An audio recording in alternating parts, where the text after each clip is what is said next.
चुनावी साल हो और उसमें ऐसे बयान आ जाएं। इसमें अगर हम पूर्व की भूमिकाओं में नहीं भी जाएं तो उत्तर प्रदेश से जुड़ा हुआ राज्य है, जिसमें खान पान बोली भाषा लगभग पूर्वी उत्तर प्रदेश जैसी है। बिहार, गंगा उसको जोड़ती है। उस बिहार में ऐसे ही दो वक्ता प्रवक्ताओं ने लालू प्रसाद यादव की इतनी बड़ी मजबूत पार्टी को ऐसी स्थिति ला के खड़ा कर दिया जो कभी लालू जी के जीवन काल में सोच नहीं सकता था कि आरजेडी की 25 सीट आएंगी। कभी बुरी से बुरी स्थिति में कोई नहीं सोचता था। उसके विश्लेषण में बहुत सारे लोगों ने कहा कि इसमें दो प्रवक्ताओं की भूमिका है आरजेडी की। उन्होंने वहां तक वक्तव्य जारी किए जब तक पूरी भैंस पानी में नहीं चली गई। अब ये नया मसला उत्तर प्रदेश में शुरू हुआ है। ब्राह्मणों को लेके दोहा सुनाए गए हैं। अब उन पर भाजपा और बीएसपी समाजवादी पार्टी पर स्वाभाविक तौर पर निशाना साधेगी। आप इस पूरे परिप्रेक्ष्य को कैसे देख रही हैं, चूंकि चुनाव 8 महीने दूर है सर? नमस्कार अमिताभ जी, वंदे मातरम, जय श्री राम। देखिए, आप कह रहे हैं कि पूर्व की भूमिका को परिप्रेक्ष्य में नहीं लेना चाहिए, लेकिन मुझे लगता है पूर्व की भूमिका को परिप्रेक्ष्य में लेके उससे सबक लेके राजनीति करे तो वो ज्यादा बुद्धिमता होगी। लेकिन वो बुद्धिमता शायद समाजवादी पार्टी के प्रवक्ता के पास नहीं है।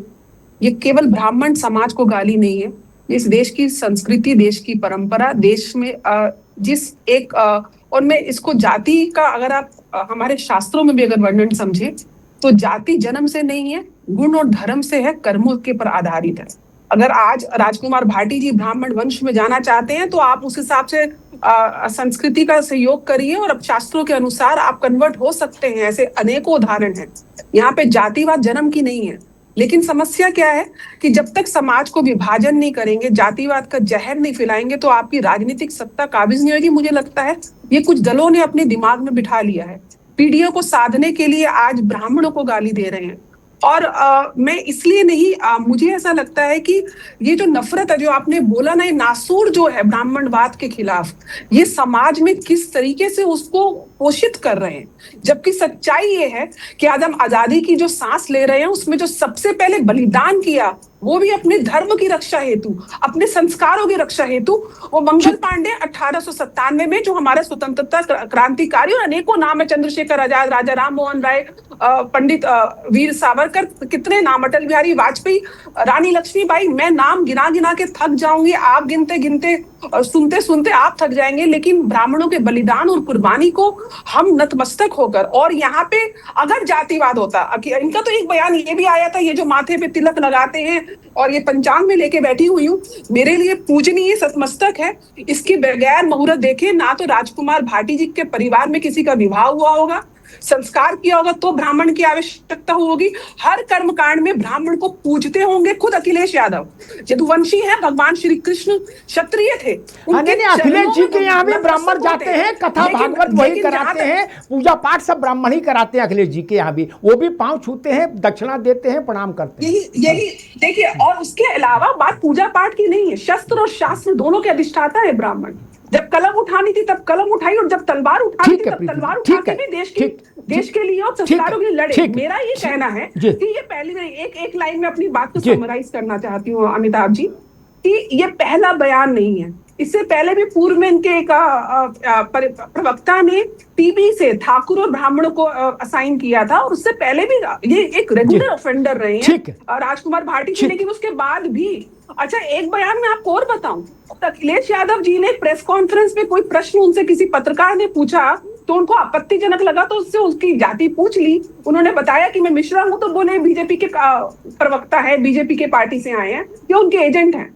तो ये समाज, ठीक है नीतीश शर्मा, अभी रुकना होगा, अभी रुकना होगा। सुरेश जी, ठीक है नीतीश, अभी रुकना होगा। सुरेश जी, मैं एक बात नहीं समझ पा रहा, मैं ब्राह्मणों ने कौन सी भैंस खोल ली है कि लाठी लेके उसके खिलाफ खड़े हो? यार अपना अपना काम करो। नहीं, जिसको पार्टी बढ़ानी सो पार्टी बढ़ाए, जो अपनी विधानसभा की तैयारी करनी वो करो, लोकसभा करनी वो करो, जो करना करो। यार ब्राह्मण को गाली देके आपको क्या हासिल होगा? मेरे जैसे छोटी बुद्धि के आदमी, बाकी तो आप लोग विद्वान लोग हो, राजनीति करते हो, मैं तो एक ही बात जानता हूं, 2 वोट कम हो चाहे 2 लाख कम हो, वोट कम जरूर होगा। सुरेश जी। जी देखिएगा, पहले तो यह है कि चूंकि हम इंसान भी हैं, राजनीति करना एक अलग मुद्दा है। तो उनके परिवार में एक दुखद घटना हुई है तो हम संवेदना भी व्यक्त करते हैं। लेकिन जब राजनीतिक पहलू की बात आई और राजकुमार भाटी जी की बात आई, तो राजकुमार भाटी जी तो सस्ती लोकप्रियता के चक्कर में ये इस तरह के डायलॉग बोल रहे हैं। एक के लिए माफी मांगते हैं, दूसरे फिर बोल देते हैं। अभी अभी और भी बोला है। तो वो कि मतलब एक पति के कई पत्नी हो सकती हैं, ऐसा तो हमने सुना है। वो राजकुमार भाटी जी के डायलॉग है ये, अभी हाल के ही। हाँ। लेकिन एक पत्नी के कई पति होंगे, ये हम जाट और गुजरों में पाया जाता है। तो अभी तो मेरे ब्राह्मण समाज के लोग ही विरोध कर रहे हैं, कल को मेरे जाट बिरादरी के भी करेंगे, और जिस बिरादरी में वो पैदा हो गए हैं गुजर बिरादरी के भी लोग करेंगे। और ये जो है सांप्रदायिक तनाव बढ़ाने का काम है। क्या बगैर इसके काम नहीं चल सकता? जो अभी आपके डायलॉग में उनसे सहमत हूं कि भाई राजनीति करनी है, आपको विधानसभा जाना है, तो और बतेरे तरीके हैं। तैयारी करो ना, बूथ पर जाकर के तैयारी करो, सेक्टर पर करो, और फिर रिजल्ट लाओ, तब कहीं बात बनेगी, सत्ता में आओ। लेकिन इस तरीके से तो अगर मैं कह दूं तो ये एक क्राइम है जी। जो बीएनएस है उसमें जाकर के ये परिभाषित हो जाता है कि हेट स्पीच, घृणास्पद व्याख्यान देना, डायलॉगिंग करना। तो उसके तहत राजकुमार भाटी जी को थोड़ा सा अकल से काम लेना चाहिए, कब कहाँ क्या बोलना है।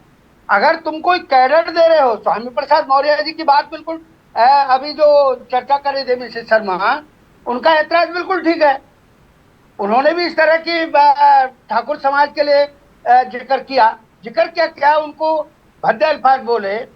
लेकिन ये सारी चीजें देखने के बाद आज हम हैं ना, हमारे साथ सारे लोग हैं ना, हमारे पे कोई ऐतराज लगाओ। एक वो नारे का जिक्र करते थे, आप भी कह सकते हो अभी भी कि जो तुम्हारा नारा ऐसा था। ना ना ना ना, हमको तो बदनाम किया गया। ऐसे कुछ नहीं, हमारे साथ आज ठाकुर समाज भी है, वैश्य समाज भी है, ब्राह्मण समाज भी है। अरे 2006 में मेरे ब्राह्मण समाज ने तो लखनऊ पे प्रोग्राम किया, बहुत बड़ा प्रोग्राम किया। और मेरे ब्राह्मण समाज का आदमी सीधे हाथ में झंडा लेकर के बहुजन समाज पार्टी का और बाएं हाथ में शंख लेकर के नारा लगाते हुए मंच की तरफ जा रहा है कि ब्राह्मण शंख बजाएगा, हाथी संसद जाएगा। तो हमारे लिए ब्राह्मण समाज सम्मानीय है, आदरणीय है। हमने सम्मान दिया है, ठीक है, आज भी ठीक है देते हैं। सुरेश जी, ठीक है, ठीक है। मैं मनोज यादव के पास लूँगा। मनोज यादव के मैंने बिहार का जिक्र किया। बिहार के चुनाव में ऐसे 2 वाचाल प्रवक्ता थे एक पार्टी के, उन्होंने अपनी पार्टी को रसातल में पहुंचा दिया। अब बाद में प्रवक्ता तक का तो कुछ नहीं बिगड़ा, वो पहले भी में कुछ नहीं थे, अभी भी कुछ नहीं मान लो, लेकिन उन्होंने पार्टी की लंका लगा दी। ऐसा अधिसंख्यक लोग मानते हैं कि तेजस्वी की पार्टी के इतने बड़े डिबेकल, इतने बड़े पराभव के पीछे उनके प्रवक्ताओं का वाचाल स्वरूप था। समाजवादी पार्टी में एक लंबे अरसे से ये जो हैं सज्जन, इनका नाम उस श्रृंखला में दौड़ रहा है तेजी से। मतलब वो मेरे ख्याल से साप्ताहिक आधार पर एक न एक कोई बवाल क्रिएट कर देते हैं। और ये बवाल इसलिए भी कह रहा हूं कि अगर आप ये कहते हो, या तो हम मान लें कि आप भाई चंदगी राम हैं, शेर हिंदुस्तान हैं, तब तो हम झेल जाए। अगर आप ये कह सकते हो कि चंदन और वो त्रिपुंड लगा के बगल में पुराण पोथी पत्र बाँच के, तो फिर आप ये भी अगर बोलने की हिम्मत रखो कि बगल में कुरान लगा के और जालीदार टोपी पहन के जो निकलता है मौलाना, वो धूर्त है, तो मैं इनके साथ खड़ा हो जाऊंगा, भाई ये आदमी शेर है। सो तो ये बोल नहीं सकते, बोलने के बाद सपा में भी नहीं रह सकते, जेल भी जाएंगे, और मुसलमान इनके खिलाफ फतवा भी जारी कर देंगे कि इनको सर तन से जुदा करो। तीनों काम इकट्ठे हो जाएंगे। तो ऐसा उल्लू अल्ल बल्ल क्यों बोलते हैं? मतलब इससे तो कोई पार्टी को लाभ तो हो नहीं सकता। मैं राजकुमार को सुन रहा था, एक जगह वो कह रहे थे कि जिन्ना था आदमी सेकुलर। ऐसा ज्ञान कहां से लाते हैं और क्यों देते? मान लो ज्ञान कहीं से भी लाओ आप, लेकिन सार्वजनिक मंचों पर बोलने की बीमारी क्यों? मनोज यादव।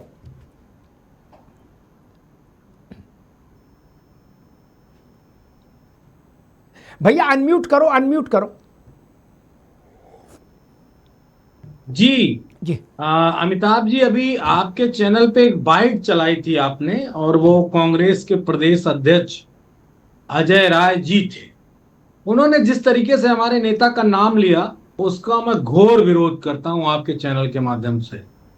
उनकी इतनी हैसियत नहीं, बिल्कुल खुले शब्दों में कह रहा हूं, उनकी इतनी हैसियत नहीं कि वो हमारे नेता आदरणीय अखिलेश यादव कहें। उनको या तो श्री या तो लास्ट में जी लगाना ही पड़ेगा। अगर नहीं लगाएंगे तो निश्चित तौर पे उसका भी विरोध होगा। सम्मान तो सबका है ना, सम्मान किसी एक जाति का थोड़ी नहीं इस देश में। हाँ, पहले हुआ करता था, पहले कुछ लोगों का सम्मान संरक्षित था, बिल्कुल निर्धारित था। बाकी लोग अपना गले में मलिया लटका लेते थे, पीछे झाड़ू बांध लेते थे। कुछ अछूत वाले शूद्र थे, कुछ सचूत्र वाले शूद्र थे। ये आपको भी पता है, मैं उस पर कहना नहीं चाहता, क्योंकि भावनाएं सबकी आहत हो जाती हैं। लेकिन मैं एक महत्वपूर्ण बात आपके चैनल पे जरूर डिस्कस करना चाहूंगा। ये पॉलिटिकल एंगल जितना बनाएगी बीजेपी, ये बात मैं चेतावनी के तौर पे कह रहा हूं, मुझे कोई बहुत ज्यादा शौक नहीं कहने। जितना एंगल बनाएंगे, वो राजकुमार भाटी हैं, राजकुमार यादव नहीं है, बीजेपी को उतना ही नुकसान होगा। क्योंकि अगर एक वर्ग एक जाति खड़ी होगी तो उसके पक्ष विपक्ष वाली भी दूसरी जाति खड़ी हो जाएगी। अब गुजरों की संख्या कितनी है, सबसे ज्यादा गुजर किस दल को वोट देता है, ये सोच समझ के भाई भाजपा वाले और भाजपा के समर्थक बोलें, क्योंकि फिर गुजर का भी मान सम्मान जाग उठेगा। वैसे मिहिर भोज तो छीन ही लिया है भाजपा ने, राजा मिहिर भोज को गुजर से उन्होंने क्षत्रिय बना लिया है। तो इस तरह की भी चीजें स्पष्ट हैं। तो मैं ब्राह्मण समाज का सम्मान करता हूं, मेरी पार्टी सम्मान करती है, मेरे पार्टी के लोग करते हैं। वैसे तो अभी सुनने में आया था कि परशुराम जी शायद ब्राह्मण ही नहीं, वो तो कहते वो लकड़हारा थे, उनके हाथ में कुछ ऐसा था, ऐसा भी बयान आया था बीच में। पता नहीं कौन भागवत जी हैं, उन्होंने कहा था। ये बात भी चर्चा में आनी चाहिए। लेकिन समाजवादी पार्टी सम्मान के साथ साथ कुछ सवाल भी उठाती है। जब हनुमान जी को दलित कहा था योगी आदित्यनाथ ने, तब भावनाएं क्यों नहीं आहत हुई थी किसी की? भगवान को दलित वर्ग में रख दिया था। अरे गजब बात है। चलो खैर, हो सकता है कह दिया हो। इसके बाद फिर योगी आदित्यनाथ जी ने एक बार नहीं 1000 बार तमाम जातियों को चिन्हित किया। पत्रकार जाति को भी एक शब्द से नवाजा है। हम वो शब्द टीवी पे आपके चैनल पे नहीं बोल पाएंगे, क्योंकि हमारे संस्कार इतने घिरे हुए नहीं, इतने घटिया नहीं है कि मैं इस तरह की भाषा का इस्तेमाल करूं। और मैं कहता हूं कि इस दुनिया में सारी जाति, सारे भगवान से ऊपर एक शब्द है मां का। मां होती है सबसे बड़ी देव भगवान। उसको बीजेपी के एक प्रवक्ता ने, सुरेंद्र राजपूत जी, आप तो जानते हैं अच्छे से, यूपी के हैं, कांग्रेस के प्रवक्ता हैं, राष्ट्रीय प्रवक्ता हैं, उनकी मां को बीजेपी के एक ब्राह्मण प्रवक्ता ने क्या कहा था? कहिए तो कह दो, क्योंकि वो तो मेरी भी मां है। लेकिन उस घटिया प्रवक्ता ने, अगर आप शब्द लगेंगे तो मैं जोड़ दूंगा, शुक्ला नाम है उसका, शुक्ला, उस घटिया प्रवक्ता ने सुरेंद्र राजपूत की मां को जिस शब्द से संबोधित किया, आज तक कोई नहीं आया, कोई नहीं खड़ा हुआ माफी मांगने के लिए। और मैं तो कहता हूं, मेरे लिए सब समान है, मेरी पार्टी के लिए सब समान है। मेरे नेता को घेरिए मत। हाँ, राजकुमार भाटी जी ने माफी मांग ली है, माफी मांग ली, और वो एक लोकोक्ति या एक मुहावरे के तौर पे कहा, और ये शब्द कहा कि मुझे जब कहा गया तो मुझसे किसी ने कहा कि ये आप उनको कह दो, लेकिन मैंने नहीं कहा। और वो कहने के बाद जनता हंसी, और उसमें उन्होंने भी हंस दिया। ये बात कील की तरह दिल में। ठीक है, अब रुकना होगा मनोज, अब रुकना होगा।